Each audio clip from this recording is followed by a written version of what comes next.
नमस्कार सर। नमस्कार sir. Sir क्या नाम है आपका? मेरा नाम निवित कुमार है। मैं अलीगढ़ यूपी से हूँ। निवित जी, संत रामपाल जी महाराज से नाम दीक्षा आपने कब ली? मैंने संत रामपाल जी महाराज से दीक्षा 30 दिसंबर 2013 को ली थी। संत रामपाल जी महाराज से नाम दीक्षा लेने से पहले क्या आप कोई भक्ति साधना भी करते थे? जी सर, मैं पहले सभी देवताओं की भक्ति करता था और हनुमान जी का पुजारी था मैं, और हनुमान जी का व्रत भी रखता था मंगलवार का। और सुबह नहा करके ही मैं भोजन किया करता था। शुरू से ही, बचपन से ही मेरी भगवान में बहुत आस्था थी, मगर मुझे पूर्ण परमात्मा की चाह थी। बचपन से ही मैं सभी से पूछा करता था कि हम आते कहाँ से हैं और मरने के बाद जाते कहाँ हैं। तो ये मेरा बचपन से ही क्वेश्चन था। तो फिर आप संत रामपाल जी महाराज की शरण में कैसे आए?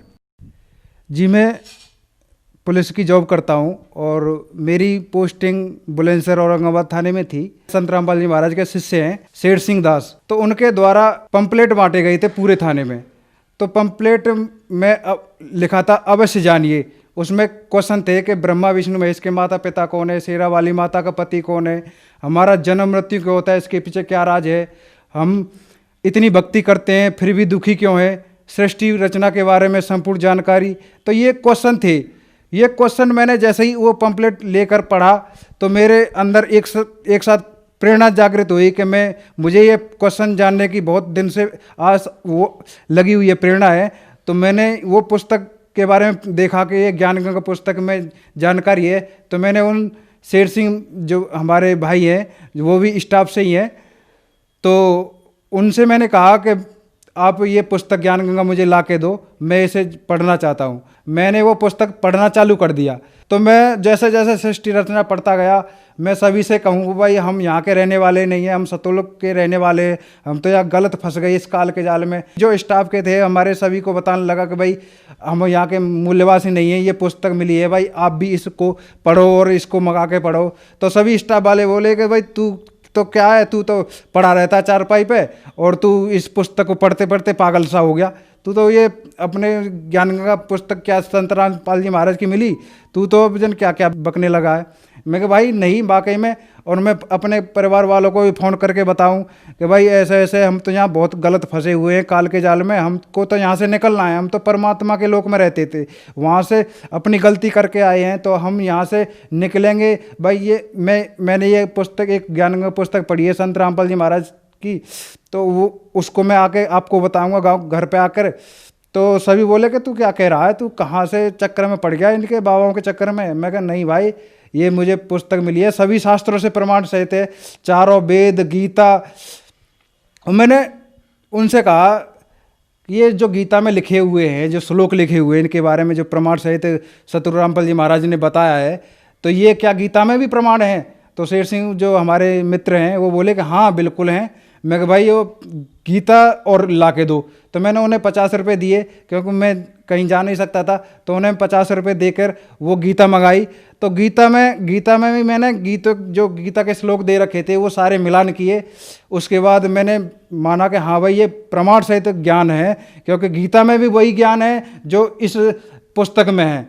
तो मैं उसके बाद मेरे और दृढ़ता आ गई, तो मैं सतलोक आश्रम गया, वहाँ से दीक्षा ली मैंने सतलोक आश्रम से। सर, संत रामपाल जी महाराज से नाम दीक्षा लेने के बाद क्या आपको भी लाभ प्राप्त हुए? सबसे मुख्य लाभ मुझे नामदान लेने के 8 दिन बाद ही प्राप्त हुआ। सबसे मुख्य लाभ था कि 30 दिसंबर 2013 को मैंने सतलोक आश्रम बरवाला से नाम दीक्षा ली संत रामपाल जी महाराज से। उसके बाद 8 जनवरी 2014 को मैं कोर्ट में ड्यूटी था, मुलजिम ड्यूटी, हवाला ड्यूटी पे। तो वहाँ से जैसे हम कोर्ट से निकलकर मुलजिमों को लेकर आ रहे थे, 6 मुलजिम थे, 2 मेरे हाथ में थे और 4 दूसरे साथियों के हाथ में थे। तो जैसे ही हम डिस्ट्रिक्ट कोर्ट से बाहर निकले तो वो मर्डर के केस में थे दोनों मुलजिम। उन्होंने 2 डबल मर्डर कर रखा था। तो उन दोनों को मारने के लिए जो दूसरी पार्टी थी, उन्होंने उनको मारने के लिए, मरवाने के लिए 4 लाख रुपए दे रखे थे शूटरों को, जो मारने का काम करते हैं। उनको 4 लाख रुपए दे करके उनको मारने की सफारी दे रखी थी।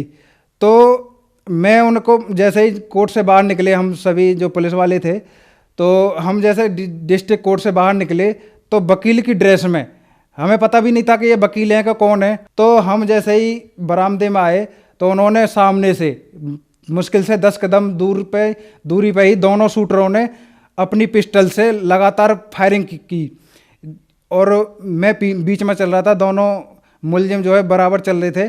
तो उन्होंने ताबड़तोड़ फायरिंग की, उसमें से मेरे कान गुम हो गए, इतनी फायरिंग की थी उन्होंने, इतनी गोलियां चलाई थी। मेरे साथ जो चल रहे थे मुलजिम, उनके एक के 4 गोली लगी, एक के 7 गोली लगी। एक मुलजिम ऑन स्पॉट ही खत्म हो गया था और मेरे परमात्मा की दया से एक भी गोली नहीं लगी। यानी मेरे शरीर में होकर पार हो रही थी, ऐसा लग रहा था कि मेरे शरीर में होकर पार हो रही हैं, मगर परमात्मा की दया से मेरे एक भी गोली नहीं लगी। और परमात्मा का इतना बड़ा चमत्कार हुआ कि अगर परमात्मा की शरण में नहीं होता और मेरी मौत थी इस दिन, और परमात्मा ने मेरी मौत होने से बचा लिया। और उस समय मुझे सस्पेंड भी कर दिया गया कि तुमने क्या किया, कि जब कि हमारा कोई दोष नहीं था उसमें।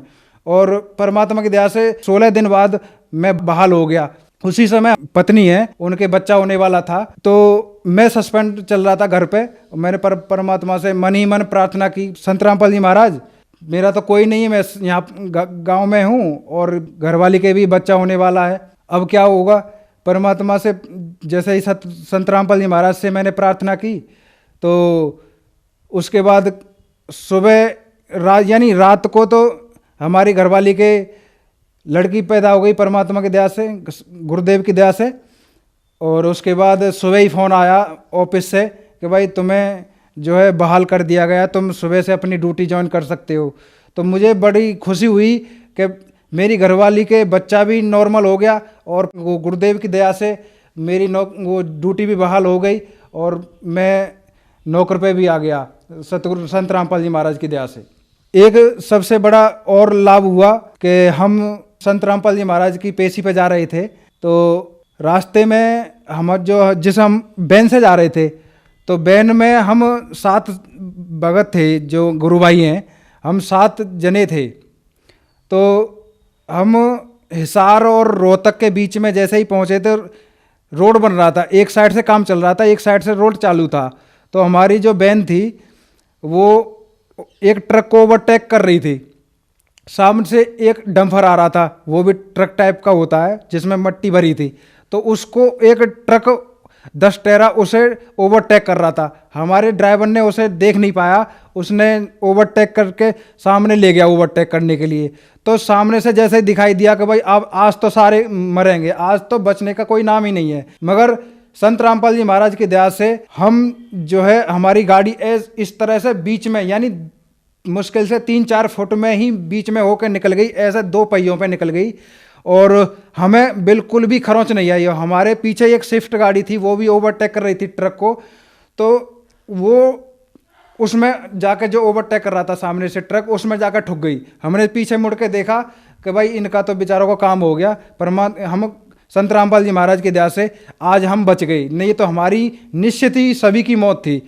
और हम सुबह के नित्यनम चल रहे थे, जो संत रामपाल जी महाराज ने बता रखे हैं, सुबह के नित्यनम चल रहे थे गाड़ी में, तो नित्यनम करते हुए जा रहे थे, तो हमारी तो मौत निश्चित थी। तो सतगुरु रामपाल जी महाराज ने हमारी मौत को टाल दिया और हम किसी को नहीं दिखाई दिए संत रामपाल जी महाराज, मगर ड्राइवर ने हमें घर आकर बताया कि भाई एक लंबा ठाड़ा सा एक सफ़ेद कुर्ते पाजामे में था। उसने हमें घर आके बताया कि एक सफ़ेद कुर्ते में लंबा ठाड़ा सा आदमी था और उसने मेरे सामने, यानी मैं देख रहा हूँ, ड्राइवर कह रहा है कि मैं देख रहा हूँ, उसने गाड़ी को ऐसे उठाकर बीच में होकर निकाला है।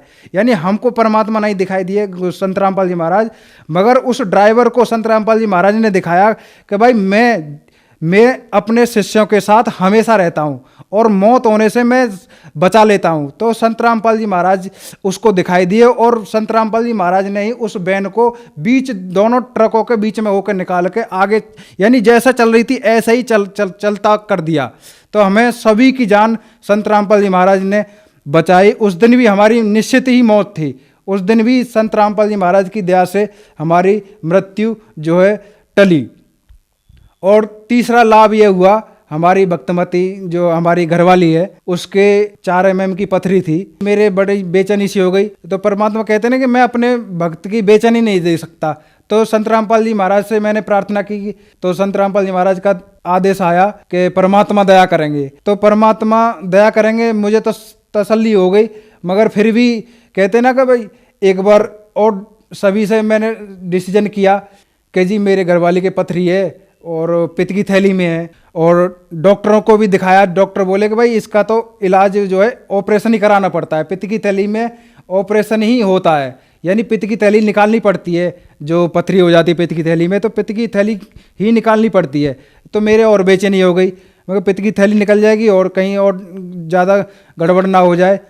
तो मैंने तो पैसे भी इकट्ठे कर लिए थे, और साथी जो हमारे साथी थे उनसे भी पूछ लिया था कि भाई कोई बढ़िया सा डॉक्टर हो जहाँ ऑपरेशन कराऊं। तो उन्होंने बता दिया कि भाई ठीक है, मेरठ में है और मेरठ में बढ़िया हमारी जानकारी भी है, उनसे आप ऑपरेशन करा लो। तो मेरे अंदर से एक प्रेरणा हुई कि एक बार और अल्ट्रासाउंड करा लेता हूँ, तो दोबारा कितनी mm की है कन्फर्म कर लेता हूँ। तो मैं दोबारा जो है हापुड़ गया डॉक्टरों के पास। उन्होंने कहा कि मैं अल्ट्रासाउंड कराना है, पत्ती की थैली में पथरी बताइए। अभी 2 महीने पहले मैंने अल्ट्रासाउंड कराया था। तो सुबह जैसे उसने चेक किया दोबारा से, तो वो कई बार चेक किया उसने, तो वो बोला कि इसमें तो कुछ भी नहीं आ रहा है, आपको किसी ने बिल्कुल गलत बोला है। मैं कहा जी ये रिपोर्ट भी है कि भाई इसमें तो कुछ नहीं है, नील रिपोर्ट है। तो परमात्मा की दया से मेरे अंदर इतनी, संत रामपाल जी महाराज की दया से इतनी खुशी हुई कि मैं परमात्मा ने दया कर दी। संत रामपाल जी महाराज ने कहा था कि परमात्मा दया करेंगे, तो संत रामपाल जी महाराज का वो वचन फला, और मेरी भक्तमती जो हमारी घरवाली है उसकी पथरी खत्म हो गई बिल्कुल भी। वो रिपोर्ट भी देख सकते हो। और संत रामपाल जी महाराज सभी शास्त्रों से प्रमाण सहित भक्ति बताते हैं।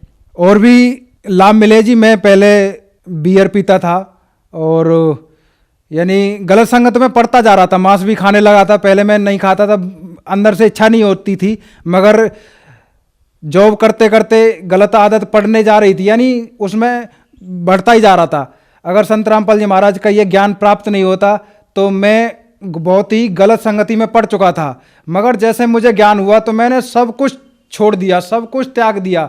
यानी अब कोई मेरे बराबर में आके कोई बीड़ी भी पीता है, यानी बीड़ी पी के पहले आ रखा है, तो मैं उससे कहता हूँ भाई मुझे तेरे मुंह से बदबू आ रही है, आप दूर हो जाओ, बीड़ी पी के आए हो। तो आज इतनी घृणा होती है धूम्रपान से और इन चीज़ों से, मांस खाने से तो बहुत ही ज़्यादा होती है, क्योंकि हम एक मांस दूसरे मांस को खा रहा है, इससे बड़ा पाप और होगा कौन। मैंने मांस खाना छोड़ दिया, अंडे भी खाता था, अंडे भी छोड़ दिए, और बियर पीता था, वो भी बियर पीना छोड़ दिया। तो परमात्मा की दया से इतना बड़ा लाभ मिला कि मैंने वो बेकार छोड़ दिए और शास्त्र अनुकूल साधना मिली। निबित जी, जैसे कि आपने बताया कि आप हनुमान जी की पूजा करते थे, देवी देवताओं की पूजा करते थे, संत रामपाल जी महाराज से नाम दीक्षा लेने के बाद आपने देवी देवताओं की पूजा छोड़ दी, तो क्या संत रामपाल जी महाराज से नाम दीक्षा लेने के बाद देवी देवताओं की पूजा छोड़नी पड़ती है? नहीं जी, ये संत रामपाल जी महाराज देवी देवताओं की पूजा छुड़वाते नहीं है, बल्कि कराते हैं। यानी जो प्रमाण सहित उनके मंत्र हैं वो देते हैं, उनकी भक्ति बताते हैं, प्रमाण सहित बताते हैं कि जैसे मेरा नाम निवित कुमार है, और मुझे आदमी भी कहते हैं, इंसान भी कहते हैं, मानव भी कहते हैं, पुरुष भी कहते हैं, मगर मेरा नाम निवित है। अगर मुझे कोई निवित नाम से पुकारेगा तो मैं सुनूंगा। तो ऐसे ही इन देवताओं के भी मूल नाम हैं, जो मूल मंत्र हैं, जो मूल मंत्र कहलाते हैं। तो उनको उन मूल मंत्रों से पुकारेंगे तो वो हमारी सुनेंगे। अगर हम उनकी आरती गा लेंगे, आरती करेंगे उनके सामने, तो वो नहीं सुनेंगे, क्योंकि हमें उनका मूल नाम पुकारेंगे तो वो हमारी सुनेंगे, और वह हमें आध्यात्मिक लाभ भी देंगे और शारीरिक लाभ भी देंगे। तो संत रामपाल जी महाराज देवताओं की भक्ति छुड़वाते नहीं हैं, देवताओं की भक्ति कराते हैं। वो प्रमाण सहित भक्ति बताते हैं, उनके नाम बताते हैं कि ये नाम, इनके मंत्र ये हैं, इनका जाप करो, जिससे तुम्हें शारीरिक और आर्थिक लाभ होगा। निबित जी, अब आखिरी सवाल आपसे, संत रामपाल जी महाराज से नाम दीक्षा कैसे ली जा सकती है? संत रामपाल जी महाराज से दीक्षा लेने के लिए विभिन्न चैनलों पे सत्संग आता है। जो कॉन्टैक्ट नंबर दे रखे हैं उनसे संपर्क करके आप जिस भी जिले के रहने वाले हैं आप उनसे संपर्क करके वहाँ निःशुल्क, बिल्कुल ही निःशुल्क नाम दीक्षा ले सकते हैं। धन्यवाद सर। धन्यवाद सर।